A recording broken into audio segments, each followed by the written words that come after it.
So Hashem's name at the end is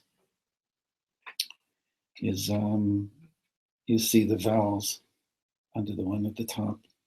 It's called a kamat, which is the vowel that's associated with the sphere called Keter. We'll talk about that. And the one under the Chochmah is Patach, it's a straight line. And the one under Bina, the one under the name of the Bina stanza is two horizontally placed dots. So you have a line and a dot for Keter, and you have only a line for Chochmah, and two dots for Bina. So male is line, and feminine is dots. And all of them, except one, from here down, are all dots. So it's dots and dashes. These allow us to say the words, these vowels. But here with Hashem's name, we don't say it. So we now contemplate it. Okay, so the stanza for Keter reads like this. O God, you conceal yourself in order to give existence to the universe and all that is in it. Right? Like we said with Rabbi Kaplan, that how does a many exist? Well, not only how does a many exist, how does a world exist? The Ein Sof is as we understand it to be. There's nothing can exist in the face of, in the presence of, in the full light of Ein Sof. So Hashem conceals himself. Where is God hiding? So it's hinted at, like we've said a few times, in the word olam, the word for the world. The word for world is olam. And one of the meanings of olam is world. Another one is the olam ba'ed, is forever. So it's time and space, it's space-time. And also ne'elam, hidden. So the world is really God's secret hiding place. He created a world with lower and lower dimensions in order that his light would be more hidden at every stage. Or as the Kabbalists say, he pulls out more of his light at each stage in order to give the possibility of a world that will hide him. But at the same time, so the world is God's hiding place. And it's a beautiful idea that came to me once of what if it's a deeper level of meeting God to know that God was sitting next to you the whole time, than to go up into the palace and see the king and all of his regal, royalty and everything. And then the king says, that was me down there. You didn't notice me.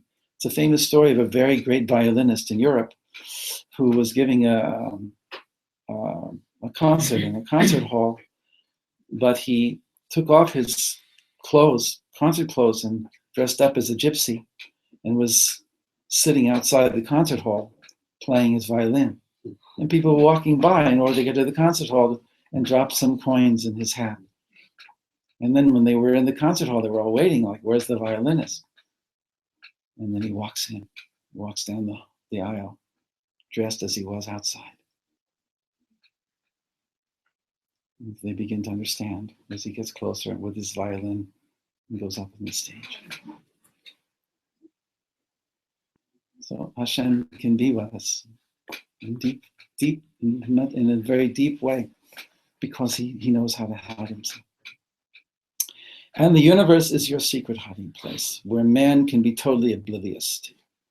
Your intelligence is hidden and infinitely beyond human conception. You are the cause of all causes, whose supernal will, in Hebrew, ratzon.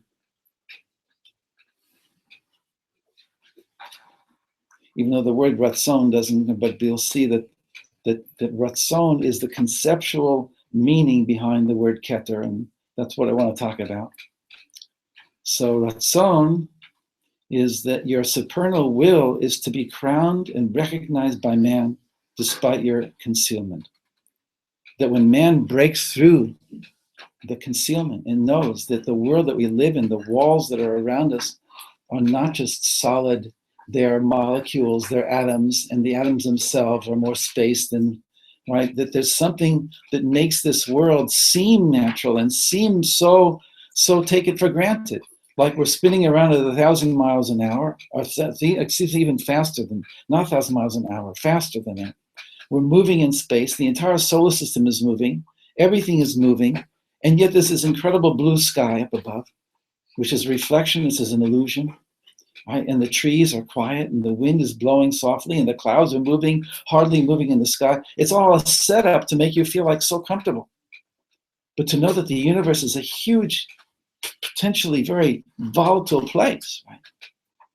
And yet the Creator wants us to feel comfortable enough, but not so comfortable that we forget that we're in the middle of an incredibly huge universe, which is not so hospitable to life as we know it, so that we shouldn't take it for granted. So we understand that there's a miracle happening here, that our bodies are miracles, that our breathing is miracles. But one of the most amazing ways to get spiritual is through our own bodies. Not to leave it, but to be within it in a way that it becomes the temple for our soul, for our consciousness. So let me share with you, for those of you who have the book, some of the more powerful teaching. For those who don't, I prepared a one-pager. If you give me all the pages, there's only 14 of these, so not everybody will have one either. But there are 4 quotes here, and what we're going to do is to read them inside the book. But for those who don't have a book or who can't see over your friend's shoulder, so something will be in your hand. You can keep it. The first is on page 37.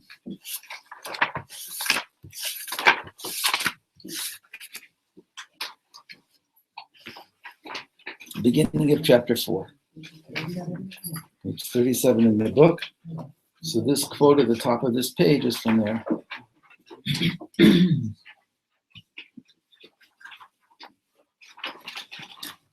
So like we said in the beginning of, in chapter 1, the universe in general, but now we're getting specific to the Sfirot.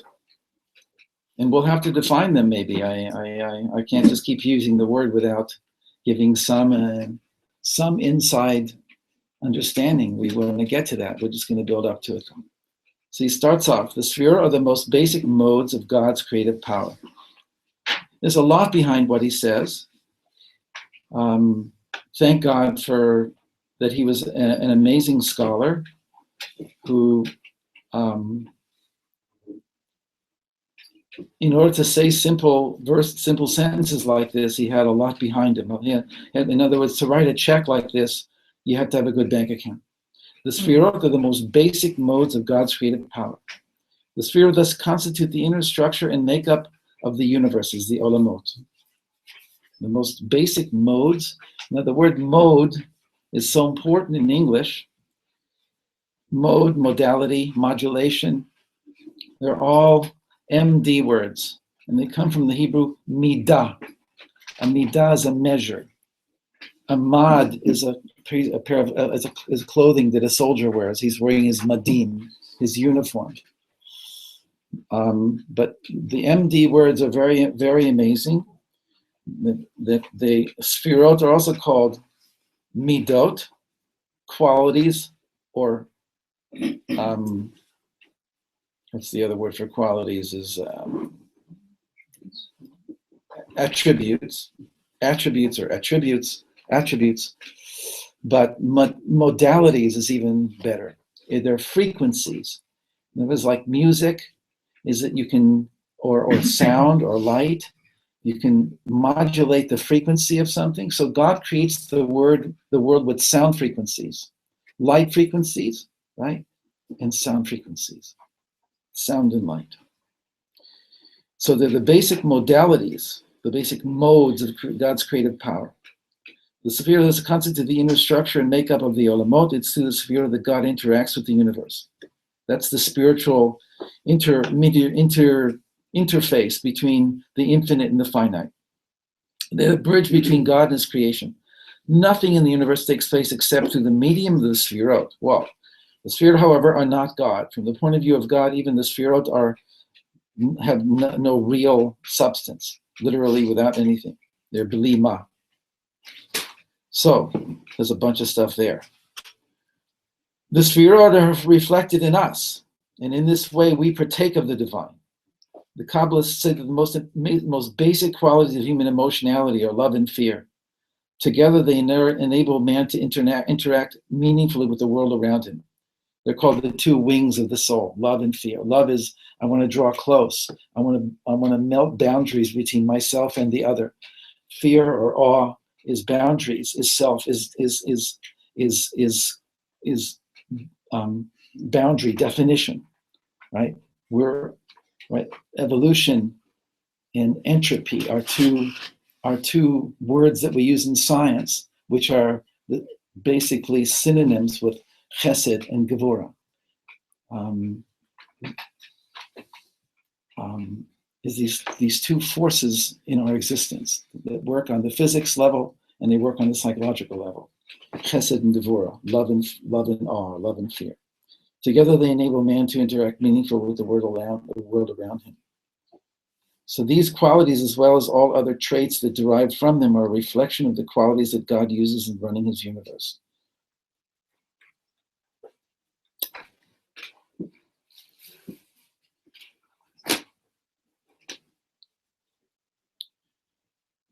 The second paragraph from the bottom is the highest faculty in man, however, is will. It is with his will that he ultimately decides how he will think, feel, or act. Now, most of us don't know that. The will is weak, so to speak. It has to be empowered. Right? Free will is not something that comes naturally. I may think I'm free. My ratzon, I want to do what I want to do, but I have to check myself out as where did I get this desire to do what I want to do? If I want to listen to music and go on my yacht or go on or just do anything within the physical world, there's nothing wrong with it. But there are other levels of ratzon, right? To simply put, there are levels of spiritual connection that these are not contradictory to, but I have to know how to balance them. So I might want to eat. I might want to go out and do all kinds of things, but I have to connect to a deeper will within me that's deeper than the need to eat, the need to have things, the need to possess things, to go through the layers until I get to what I want, really. Exercise can be done. You get a partner, or you ask yourself, what do I want? What do you want? But you become a nudge. Yeah, what do you want? You can say, I just told you I want a sandwich, I want a car. I really need a bank account to be filled. And I say, what do you want? You say, okay, well, I'm willing to go deeper into what I want than a bigger bank account and a better car. What is it? What do you want?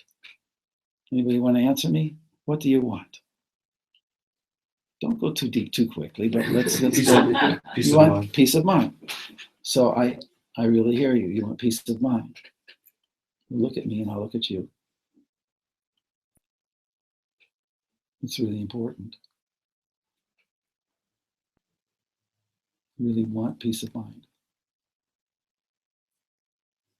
So we could go into what that is, and I can ask you, what do you want in that? Or I could just keep asking you, what do you want? What's behind the desire for the peace of mind? What do you want?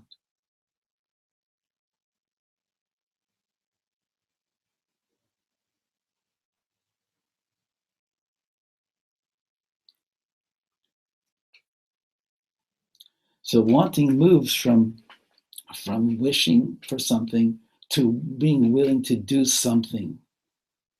It moves from possessing to being. It moves from me willing to do something. I want to be better. I want to run every day. I want to practice every day. I want to do things that are good for myself. That would be another level. I want. What do I want? Then there's a level of opening up beyond what I want for myself, even if I have to do something about it. So I can say, what do you want? If you had to talk to God about what you wanted, what would you want?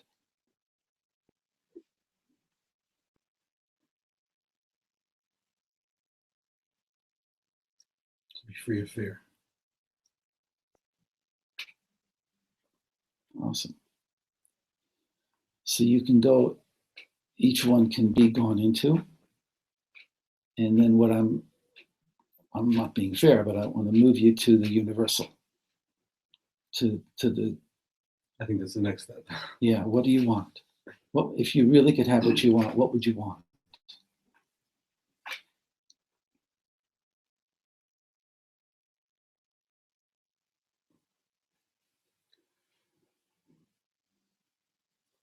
I think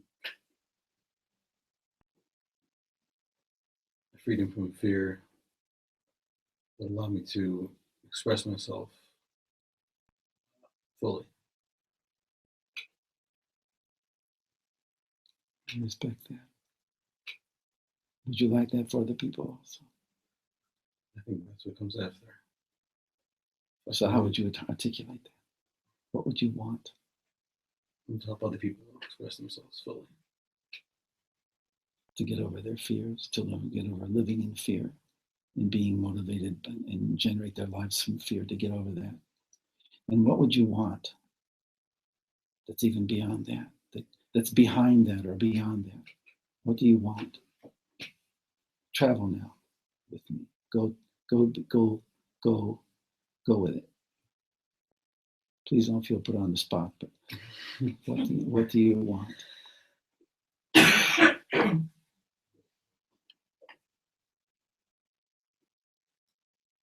think that's something that I'm still getting clarity on. I know some good answers, but I don't know if they're coming from my heart. They might be coming from my mind, or from other people's minds. Okay.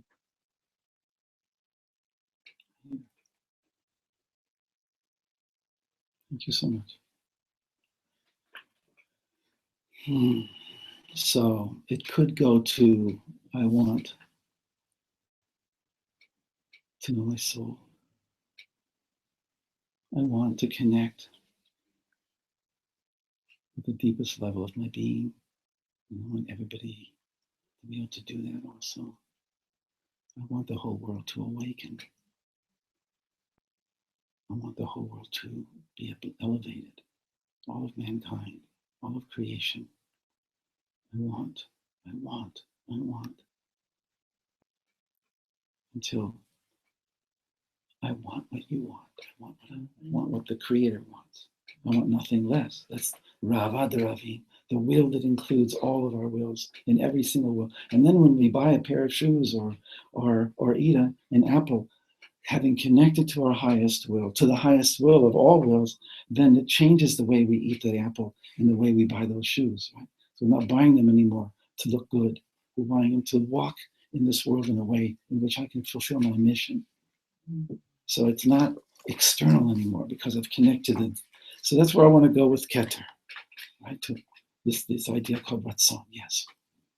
I want to make a comment and ask a question. I started going through this mindfulness and meditation class, and the whole concept is it's not that I'm okay or I'm not okay, I'm happy or I'm sad. It's just like I am. And he's teaching that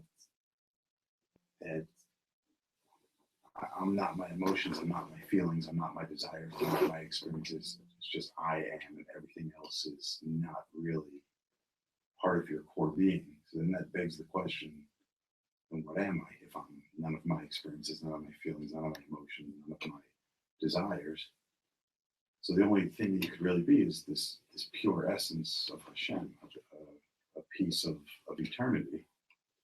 And so you say here that the other thing he says is I'm a human being. He says focus on the word being, just be. And like he named it, here I am. So I'm here, I'm present. But, so you're saying here like that our will is our essence. There's something. If you read what he says here, we're not trying to lock you into being just your will, but using will as the highest of the qualities that have been given to us to manifest in this world. But there's what's called connecting to that which is even deeper. There's no question about it. Rabbi Nachman's Torah number 52 is about how to dissociate myself from even the I who I think I am, and even from that I, and from that I, and from it's very frightening for some people to think that I'm not who I think I am. I'm not the feelings that I think I am. I'm not the thoughts that I think. So it is important to be able to go through that exercise. This is just a similar thing, but it's meant to get you to the deeper level. Whatever we're using, as what's my essence or what's my will, and what's my true desire. It's both are legitimate to try and get to the essence behind, but then is to come back into all the layers of my being with that. Very much want to emphasize that. Okay. So the next quote. You said you didn't want to tie in Keter to absolutely as being the same thing as one's essence. It's a traditional, not dispute, but it's a traditional thing in all the ancient Kabbalistic texts. Is Keter identified with Ein Sof, or is Keter only a limited manifestation? And we basically go by the second. Last week you mentioned about Keter being both Ani and Ein. But the Ani, I took to mean as more or less the essential I. Okay, again, anything we deal with is going to have layers. There's going to be an essence me relative to my personality and my life experience. And then within that essence me that I found, there's going to be more and more subtle levels of me. That's why we believe in the 5 levels of the soul, that at the highest level called Yechida, which is the equivalent in the soul of Keter in the Sfirot, is completely identified with the Creator, with the Ein Sof. But let's read a little bit more so we can have a full conversation with everybody here. So the next one is on page 54, and on the page here it's the second quote, page 54.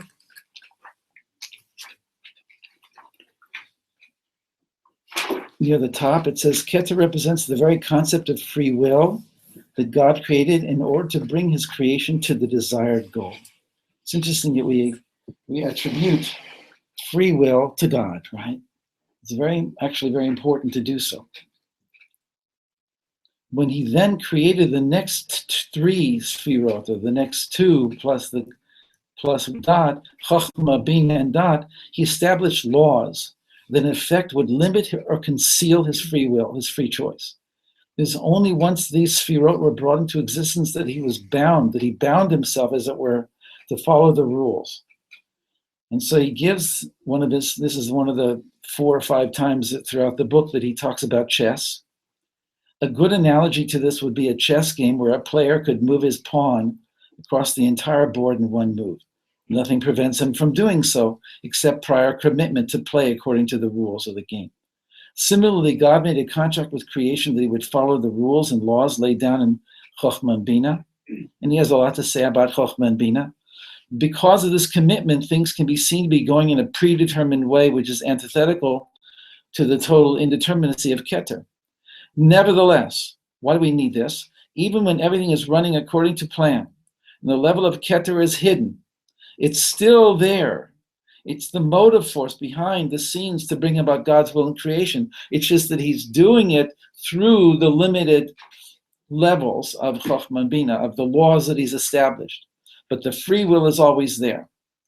So now, what I want to do with this is that now in us, what he does at the top of page 55, in my opinion, or the bottom of page 54 and 55, is so important.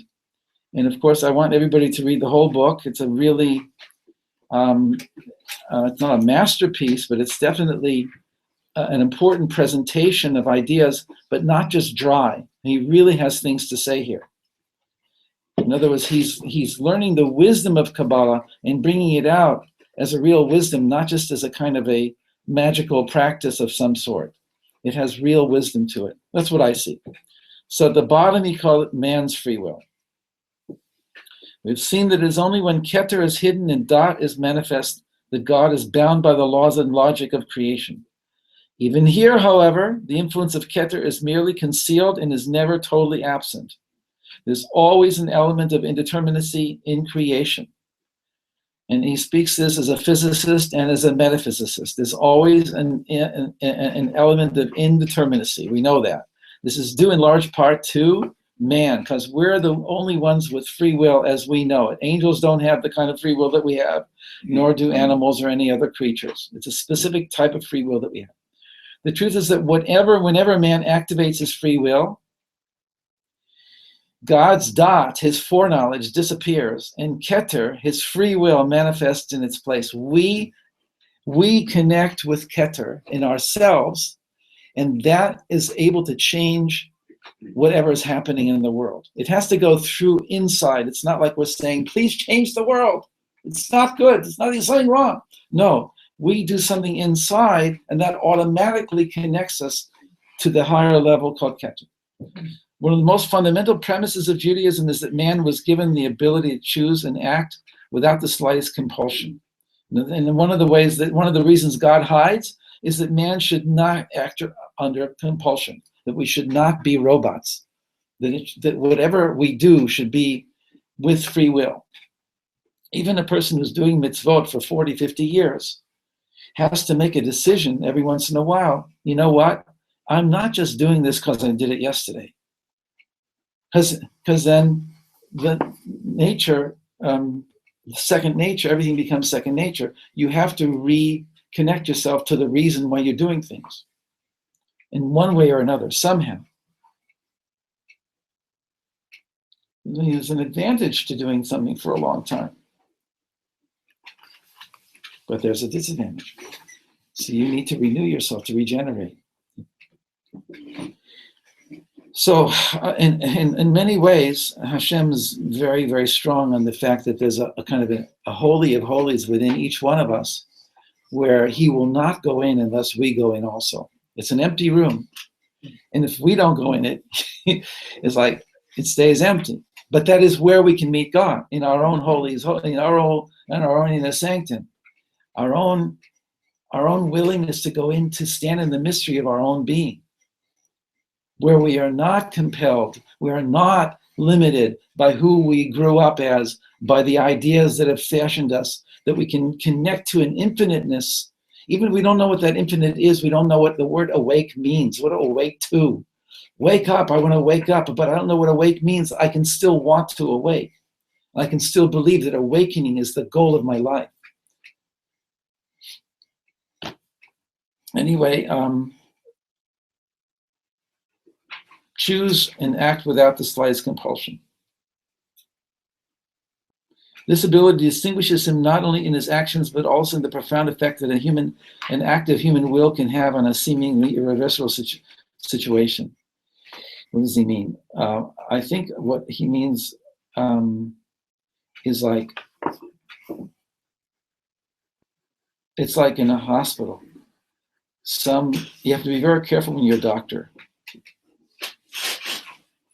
If somebody has cancer, God forbid, you bring the husband and the wife into the office.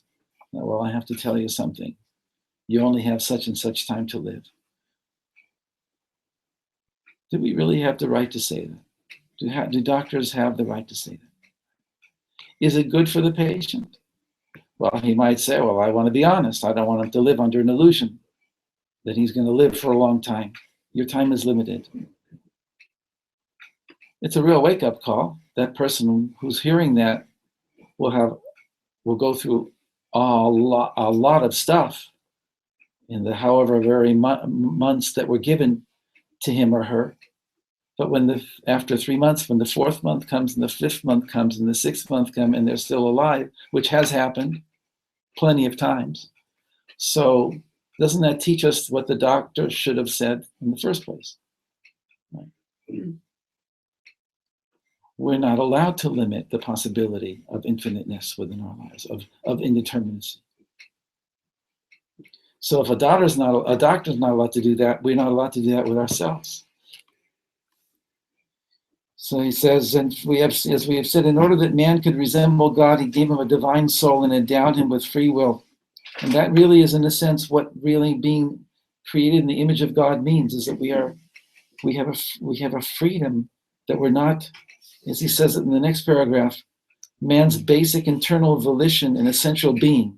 Here we're dropping the partition between will and being, and it moves. Will is so close. Our will to live is so close to our will, our sense of absolute essence being. So it does,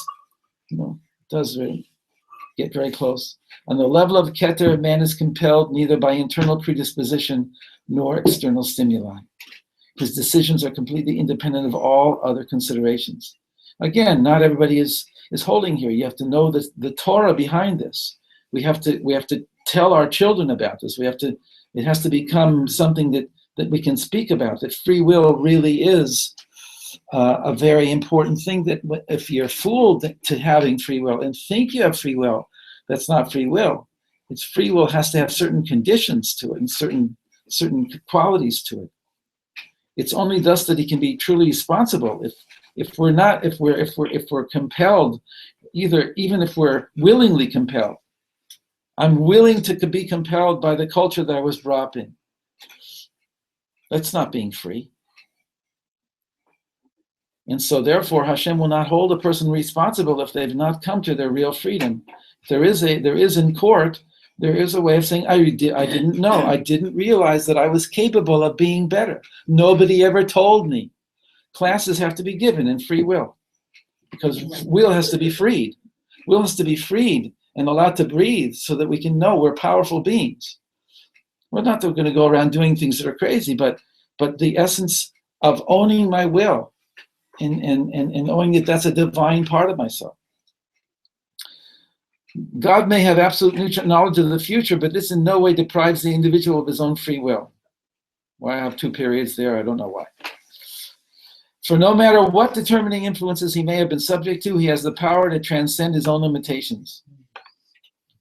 I mean, really, you can see a hospital. A hospital is a place where it really, you shouldn't go there too often.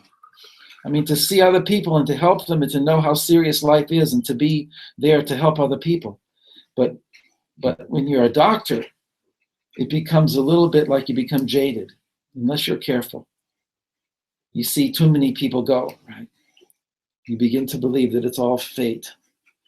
So we have to charge ourselves, we have to get away from that and to have a meditation or a way of connecting beyond the limitations. A big thing by me, I love the idea of the concept of the moment in eternity, is that I want to have moments that when I look back down from eternity, I'll be so happy that I had those moments. The moments when I was doing what I really want to do, and in connecting within this world to my own higher self. So again, this very big problem is we don't know what awakening is, we don't know what enlightenment is, but we can have an idea of it and strive for it. And the Kabbalah gives us words to be able to articulate and to have cognitive understanding of these spiritual ideas. What I wanted to say was not just cognitive, I wanted to say to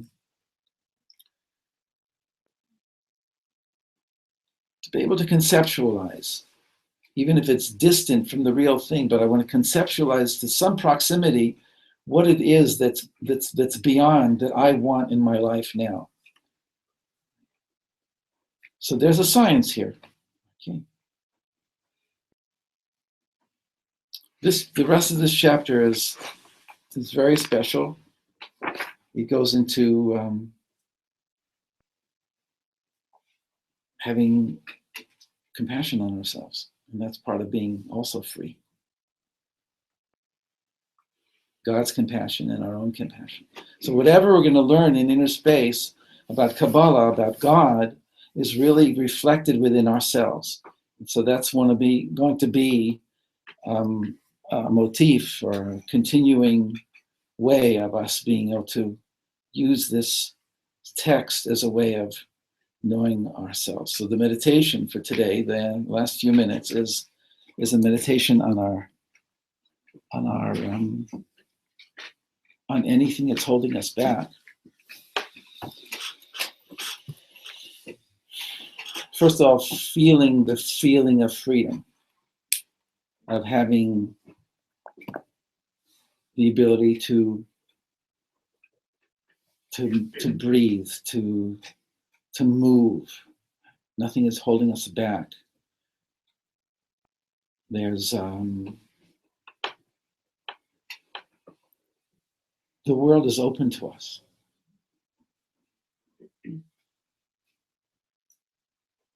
There are things that are, if we'll go out of this city, out of this country, and fly around, and there's people who are going to leave and travel and everything. Just when we're right here, right now, we're in this city, we're in this room. So to feel ultimate freedom, to have your soul fly, right? The purpose of that being that when you sense freedom, when you know what freedom feels like, then you'll be able to access it when you need it. When you're least free, you can access true freedom. You can make a decision. I don't want to talk back to that person the way they're talking to me. I don't want to get depressed because she or he just told me that I was incompetent. I don't want that person to be able to tell me who I am, because even Hashem doesn't do that. Hashem allows me to come to my own greatness. So who has the right to tell me who I am? As a kid, I was always bothered by people passing me in the hall in grammar school and in junior high and saying, "Oh, you must be depressed. I see your face." I said, "Listen, I don't know. Maybe I was I was introspective, but that's not a way to greet somebody." I'm very sensitive. I'm a Pisces. See somebody, "Hi, how you doing?" Well, who are you to read into somebody else's psyche? Because they seem to you to look, they're just projecting their own. So I was very bothered by that. Don't put your limitations on anybody else. Let's be free. And this idea of Rava de Ravina, of the will of all wills, the desire that encompasses all desires, is such a special, special thing that we can connect into that and ask Hashem to fulfill his will in this world, which is that we should all love each other, and we should love him, and we should be able to feel his love and connect with him and feel the power of that incredible relationship that we have. And to be able to know our souls more, and to be able to know who we are, and that we don't have to go to some Kabbalist to be able to find out who we are, but that we can know from the inside. We can know who we're connected to, David and Sarah and Abraham and Noah and Jeremiah and Isaiah, all these incredible souls, Rabbi Shimon Bar Yochai, the Ari, the Ramchal, the Baal Shem Tov, Rabbi Nachman, they're all souls, and they're all sparks of their souls are in us. And we're reincarnations in miniature of these great souls. And we're very often a unique mixture that never existed before. That's basic to Kabbalah, basic to the Kabbalistic teachings. So, in the few minutes that we have, so let's do the meditation. And I will talk a little bit, but basically, sit comfortably.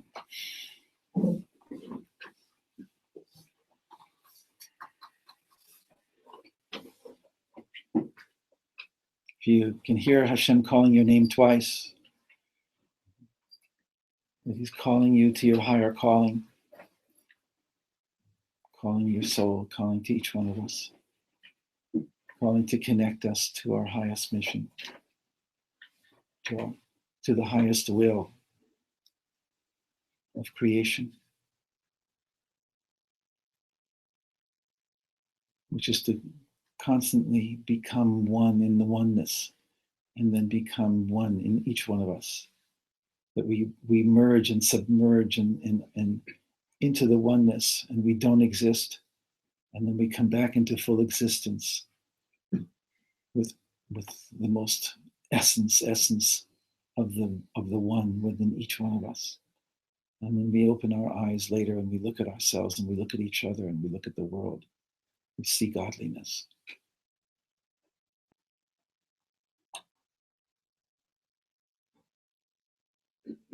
Breathe. Feel yourselves sitting. Feel yourself embraced. We need healing. We need love. We need to be loved. We need to be healed.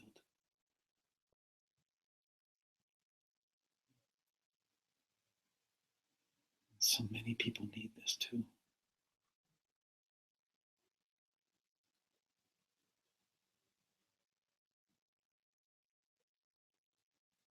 There must be something that we can do, each one of us inside of ourselves, that will change the balance of energy on the planet. And even if we don't see it immediately, but it can happen, just that a change that we want inside of ourselves, that we're willing to connect to our higher mission control. We accept it on ourselves to channel your light, to embody your light, to become more of who we are, to be grateful for what we have, the simple things.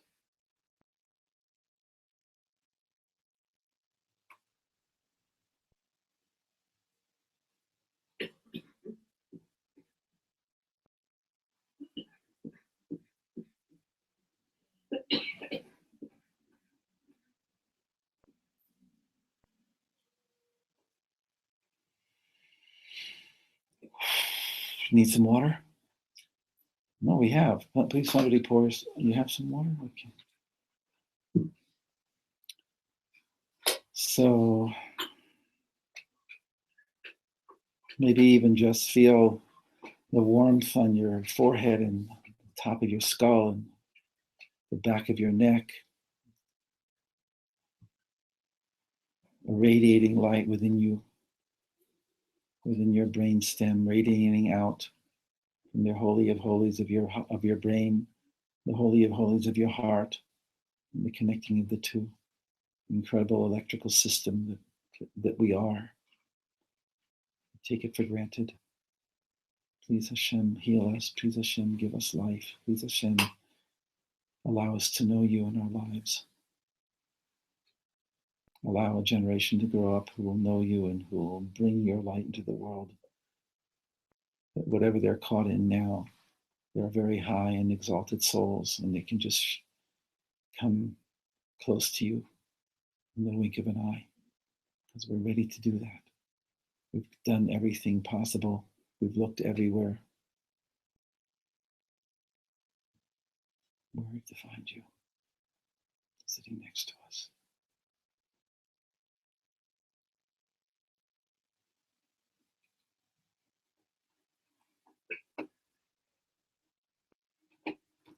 And we give you the Keter. Keter yitinu lecha.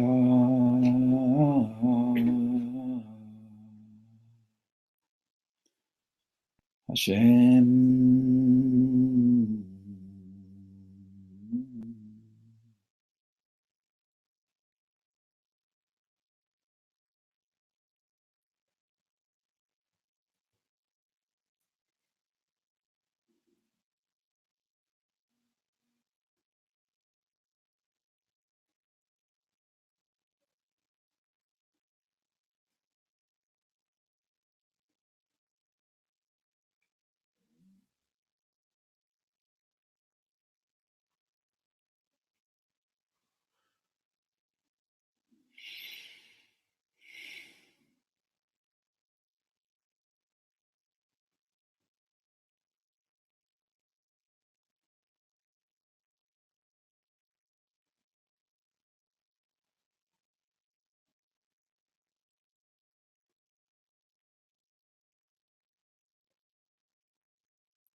Great gift. Thank you so much. It was wonderful. Thank you. It should be so good that we don't want to leave it. Walk out of the house here, really breathing in the beautiful air of Jerusalem.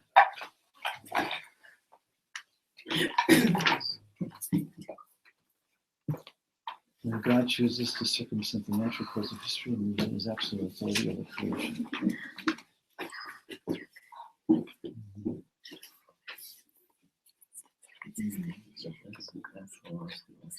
Yeah. That's, in a sense, that's the rules. He's waiting for us to do it. But we have to say, listen, we only can do as much as we can. You got to do it. It's this beautiful conversation we have with Hashem. So please, yes. You want to sign in? Anybody sign in? Anybody not sign in? And would you? Yep. And there's a box here. There's a, okay, for 30 shekels.